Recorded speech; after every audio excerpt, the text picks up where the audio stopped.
எல்லாரும் வந்து ஃபங்ஷனுக்காக கிளம்பிட்டுருக்காங்க. இந்த சூழ்நிலையில பொன்னியும் வந்து சக்தியும் வந்து கிளம்பலவுனோம். "என்னப்பா நீங்கள் வரலையாண்ணா? நீங்கள் போங்க, நான் பின்னாடியே வரோம்" அப்படின்னு சொல்லிட்டு சக்தியும் பொன்னியும் சொல்கிறாங்க. சரி ஓகே அப்படின்னு சொல்லிட்டு எல்லாருமே வந்து கிளம்புறாங்க. அப்போ வந்து பொன்னிக்கிட்ட சக்தி சொல்கிறாரு, "இன்னைக்கு வந்து நீ வந்து சாதாரணமாக கிளம்பக்கூடாது" அப்படின்னோன்னே, "ஏங்க எனக்கு நல்லா தெரியும், கிராண்டாக ஒரு சாரீ எடுத்து வச்சுருக்கேன், இங்கே பாருங்கள், இதை கட்டிட்டு வரட்டுமா?" அப்படின்னு சொல்லிட்டு கேட்குறாங்க. "இதெல்லாம் நீ கட்டக்கூடாது" அப்படின்னு சொல்லிட்டு சக்தி என்ன பண்ணுறாரு, புது ட்ரெஸ் கொடுக்குறாரு. "இந்த ட்ரெஸ்ஸை தான் நீ போட்டு" "என்னங்க இது?" அப்படின்னு சொல்லிட்டு கேட்குறாங்க. "என்ன சக்தி இப்படி பண்ணுற? இதெல்லாம் நான் போட மாட்டேன் சக்தி" அப்படி சொன்னோன்னே, "அதெல்லாம் தெரியாது, நீ இதை தான் போடணும், புரியுதா?" அப்படின்னா, "என்ன சக்தி இப்படி பண்ணுறீங்க? என்னால் இதெல்லாம் போட முடியாது, எனக்கு அவ்வளோவா தெரியாது, அதெல்லாம் தெரியாது, இந்த ட்ரெஸ்ஸை நீ மாற்றிட்டு வா, நான் எப்படி வந்து உனக்கு வந்து பண்ணணும்னு சொல்கிறேன்" அப்படின்னோடனே உடனே வந்து ஐயோ என்ன இப்படி சொல்கிறாரு அப்படி சொல்லிட்டு யோசிக்கிறாங்க. உடனே வந்து அந்த ட்ரெஸ்ஸை வந்து போட்டுட்டு வராங்க சக்தி அப்படின்னு சொல்லிட்டு, "ஐயோ எவ்வளோ சூப்பராக இருக்க தெரியுமா? உண்மையாக சக்தி நான் நல்லா இருக்கேனா? நீ ரொம்ப நல்லா இருக்க, ஆனால் இது எனக்கு போட்டு பழக்கமே இல்லை சக்தி, ஆனால் பழக்கம் இல்லைனாலும் நீ நல்லா இருக்க பாரு" அப்படின்றாங்க. சரி வா ஒரு இடத்துக்கு போகணும் அப்படின்னோடனே பார்லருக்கு கூட்டிகிட்டு போகிறாரு.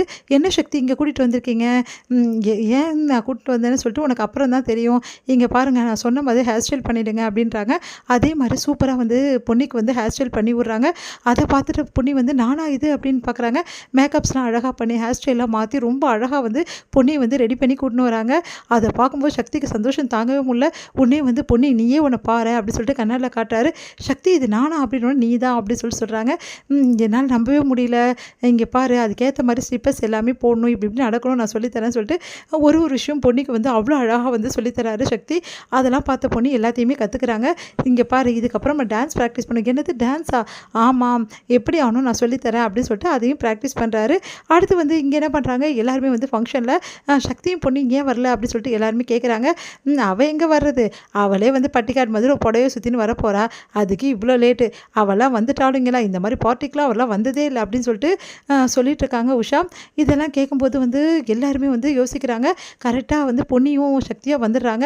அவங்க பார்த்து எல்லாருமே அதிர்ச்சி அடைகிறாங்க. பார்த்தா பொன்னி வெஸ்டர்ன் ட்ரெஸ்ஸில் அவ்வளோ அழகாக வந்திருக்காங்க. "அத்தை, பொன்னி அத்தை நீங்கள் ரொம்ப அழகாக இருக்கீங்க" அப்படின்னு சொல்லிட்டு குழந்தை சொல்கிறா. "ரொம்ப தேங்க்ஸ்ரா" அப்படின்னு சொல்லிட்டு சரி டான்ஸ் ப்ரோக்ராம் வந்து ஆரம்பிக்க போகுது, கப்புள்ஸ் எல்லாம் டான்ஸ் பண்ணலாம் அப்படின்னோடனே, "இவெல்லாம் ட்ரெஸ்ஸை போட்டுன்னு வந்துட்டா, அதுக்காக டான்ஸ்லாம் பண்ணிட்டு வாளா" அப்படின்னு சொல்லிட்டு உஷா சொல்கிறாங்க. உடனே என்ன பண்ணுறாங்க, நம்ம வந்து சக்தியும் பொன்னியும் அவ்வளோ சூப்பராக வந்து வாராயோ பாட்டுக்கு டான்ஸ் ஆடுறாங்க. எல்லாருமே பார்த்து அப்படியே வந்து கிளாப் பண்ணுறாங்க. செம்மையாக க்யூட்டாக அவ்வளோ சூப்பராக எப்படி டான்ஸ் ஆடுறாங்க.